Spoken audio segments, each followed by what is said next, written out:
Assalamualaikum warahmatullahi wabarakatuh. Saya Hadi Hidayat Hammurabi dari Taman Kode-Kode. Di video kali ini kita akan belajar dan mengeksplorasi standar library yang bernama Bytes di Golang.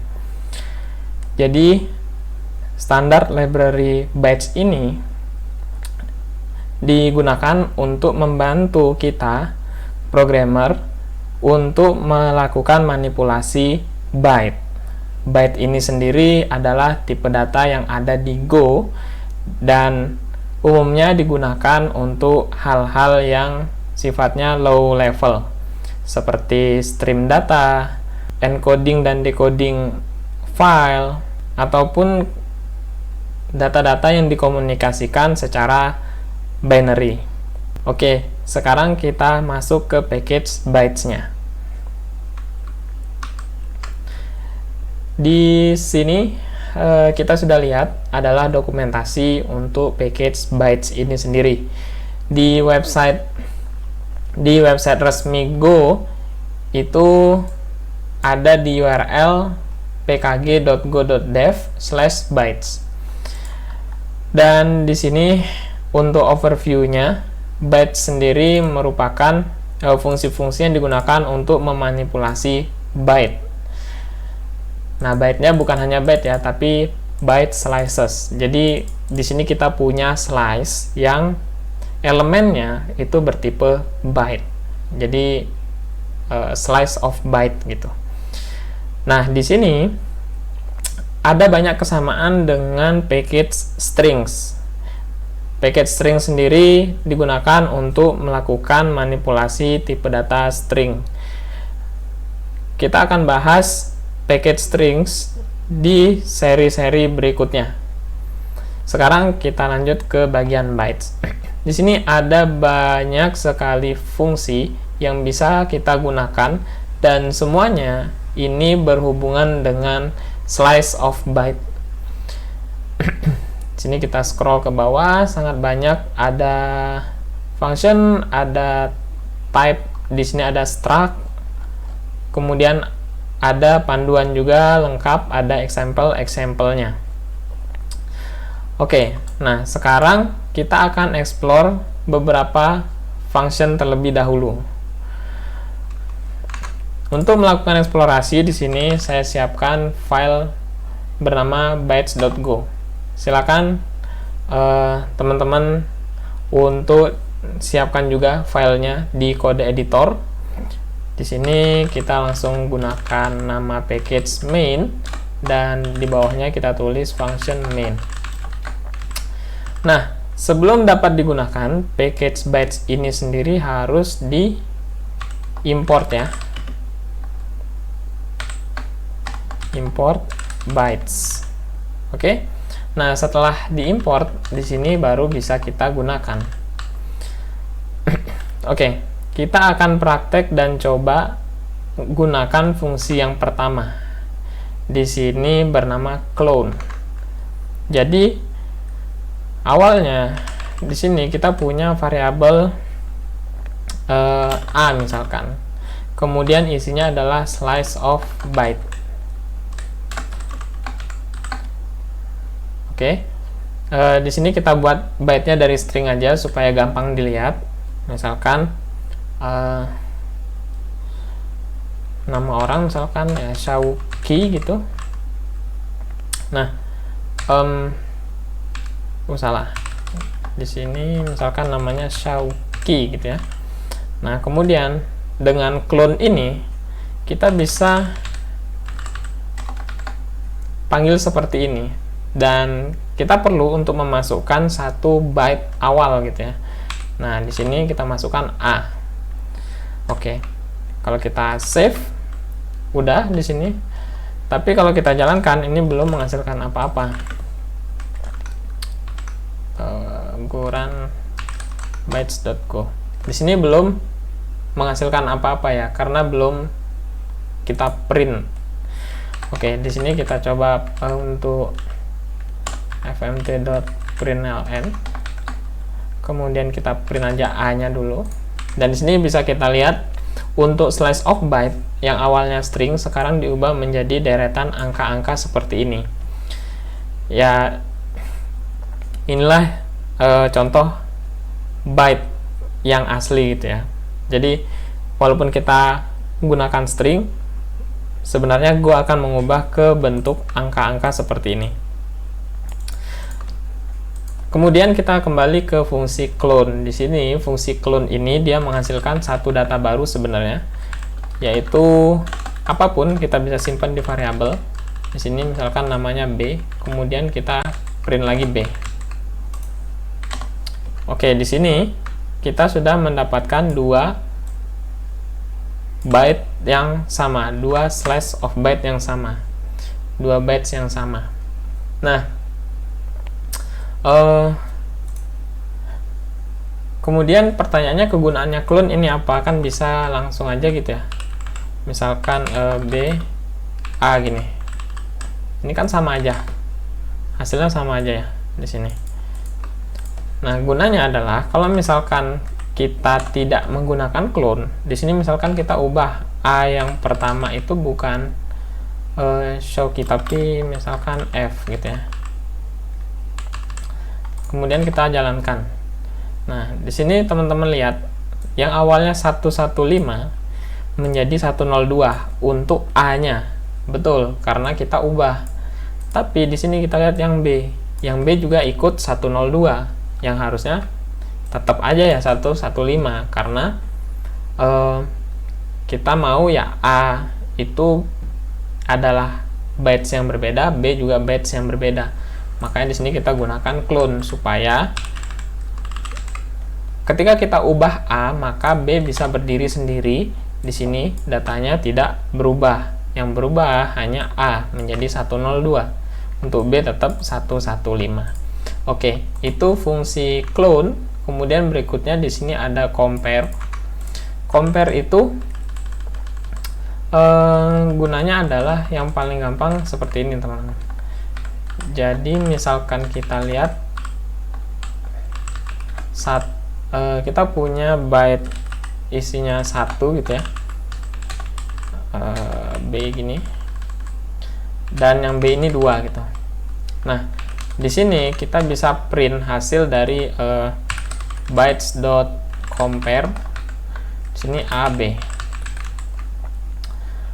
Oke, kita running. Di sini hasilnya min 1. Oh ya, kita bersihkan dulu, run, dan di sini hasilnya min 1. Min 1 artinya apa, teman-teman? Artinya adalah A itu kurang dari B. Di sini A kurang dari B. Itu compare. Nah, kalau kita balik sekarang, misalkan kita B-nya yang 1. B-nya 1, A-nya 2. Sekarang hasilnya adalah 1. Karena A lebih dari B gitu ya. Nah, kemudian kalau sama-sama 1, di sini hasilnya adalah 0 gitu ya.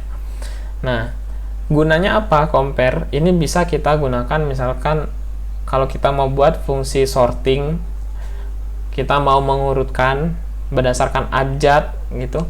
Nah, itu bisa menggunakan compare. Oke, sekarang kita lanjut ke contains. Nah, contains ini menarik. Misalkan di sini kita punya halo, nama saya adalah Alex gini ya. Nah, kemudian untuk pemanggilan fungsinya di sini kita gunakan apa tadi, contains ya. Nah, di sini kita gunakan contains, lalu kita jalankan. Nah, di sini hasilnya false. Kenapa? Karena bytes A itu tidak mengandung 1 sehingga hasilnya false. Nah, kalau misalkan B ini kita buat supaya A mengandung bagian dari A, misalkan saya gitu ya. Kan saya ini ada di dalam A gitu ya. Nah, maka di sini akan menghasilkan true. Jadi contains itu untuk mencari apakah dari bytes A itu mengandung isian dari bytes B gitu. Jadi apakah, atau kalau dibalik jadinya bytes B, apakah bytes B itu kalau kita cari dia ada di dalam bytes A. Nah, itu seperti itu. Oke. Oke, kita lanjut di sini contains any. Nah, contains any ini hanya mempermudah aja ya. Jadi kita bisa gunakan string seperti ini. Kemudian B tidak kita gunakan, dan kalau kita jalankan lagi, di sini hasilnya true. Sehingga kalau kita gunakan contains any, kita nggak perlu menggunakan bytes untuk yang B-nya. Jadi kita cukup string aja gitu ya. Kutip 2 string gitu.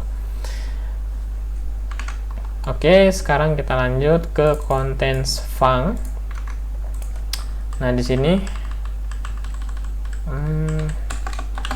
kita coba explore fungsinya seperti apa. Func di sini kita kirim callback menerima run, misalkan B aja, run gini, betulkah? Return false dulu coba ya.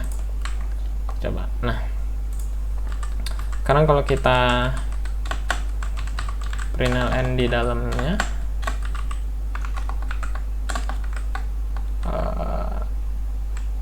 B, misalkan B. Nah, di sini kita terima data-data yang ada di dalam byte-nya per elemen yang ada di byte-nya. Jadi contains func ini dia akan melakukan looping per karakter di sini, dan tiap karakternya itu akan kita terima di variabel B, run ini. Nah, jadi ini gunanya apa? Gunanya misalkan di sini kita punya B tadi, kita cari ya.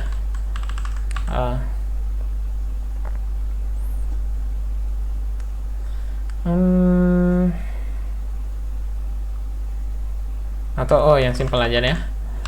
Yang simple aja di sini misalkan if B sama dengan ada huruf A-nya aja, huruf X deh gitu. Di sini kita bisa langsung return sih. Ini. Oke. Nah, jadi kalau ada huruf X-nya maka true. Nah, kalau huruf X-nya tidak ada di sini, kita hapus, maka false. Jadi untuk contains func ini sendiri gunanya adalah kalau kita mau menentukan gimana cara kita untuk melakukan penyelesaian dalam proses pencarian katanya. Pencarian kata yang ada di dalam bytes itu mau seperti apa cara melakukannya. Nah, itu kita tentukan sendiri. Jadi di sini Go menyiapkan satu fungsi yang jauh lebih fleksibel. Oke, kemudian di sini ada contains run. Oke, nah di contains run ini kita ubah dulu. Di sini jadi bytes.contains run. Di sini kita masukkan A, lalu di sini runnya adalah X. Jadi di sini harus hasilnya false ya. Kemudian kalau kita tambahkan X, di sini hasilnya true. Oke, jadi kalau untuk contains run ini kita benar-benar mau pencarian satu huruf saja.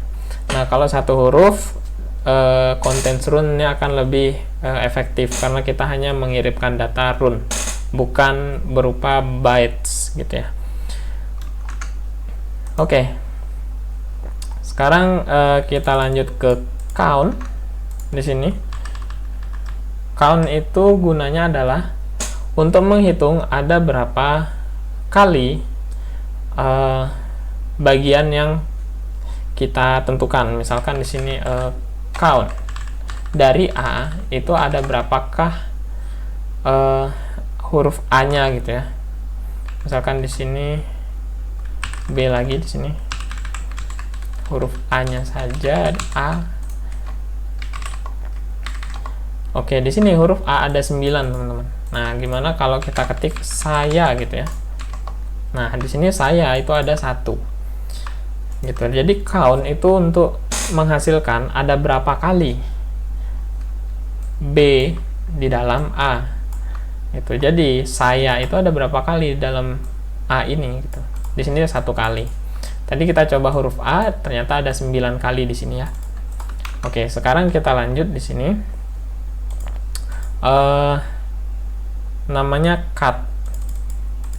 Nah, cut ini kita coba aja dulu ya. Di sini cut itu dia mengembalikan beberapa hal, ada 3. Di sini kita coba jadikan string ya. Kita coba simpan di variabel. Di sini x, y, font.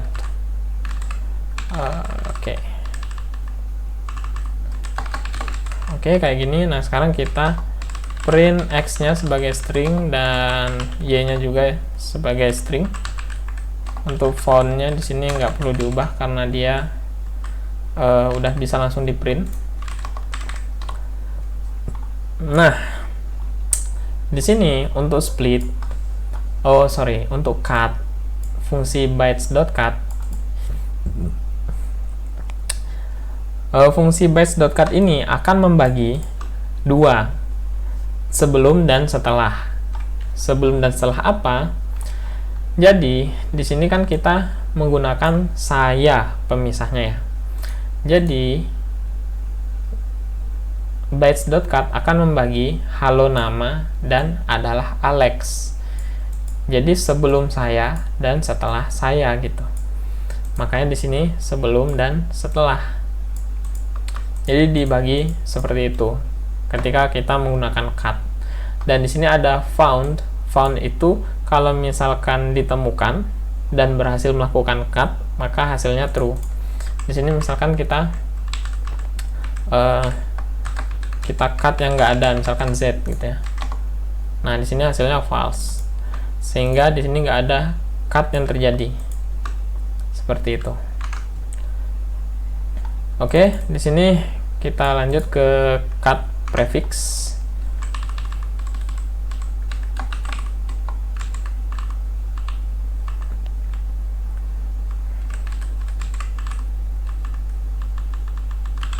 Oke, di sini cut prefix mengembalikan 2. Kita coba kembalikan dulu ke saya. Oke. Nah, untuk cut prefix sendiri itu dia gunanya adalah untuk menghilangkan atau memotong, tapi sebelumnya itu nggak ada, yang ada hanya setelahnya. Artinya dia hanya memotong yang depan. Sampai mana kita tentukan di sini, disitulah dia akan dilakukan potong. Jadi kita hanya mendapatkan yang akhirnya saja. Gitu. Oke, sekarang kita lanjut cut suffix. Cut suffix di sini udah bisa langsung dicoba, tapi hasilnya false. Kenapa? Karena suffix itu dia mengambil yang belakang. Kalau tadi cut prefix itu memotong yang depan, kalau cut suffix dia memotong yang belakang. Jadi yang ada, yang kita dapatkan itu adalah yang sebelum akhir. Sebelum akhir, dan yang akhirnya akan hilang, kemudian yang setelah akhir itu nggak ada karena kan udah paling belakang ya. Nah, sekarang kita coba dari Alex-nya. Alex. Nah, sekarang seperti ini. Jadi halo, nama saya adalah kosong, kemudian true. Nah, di sini misalkan kita tambahkan H spasi. Ya, di sini jadi kepotong. Oke. Nah, untuk di video kali ini kita sampai ke cut suffix dulu, teman-teman. Di sini udah ada lumayan banyak fungsi yang kita bahas.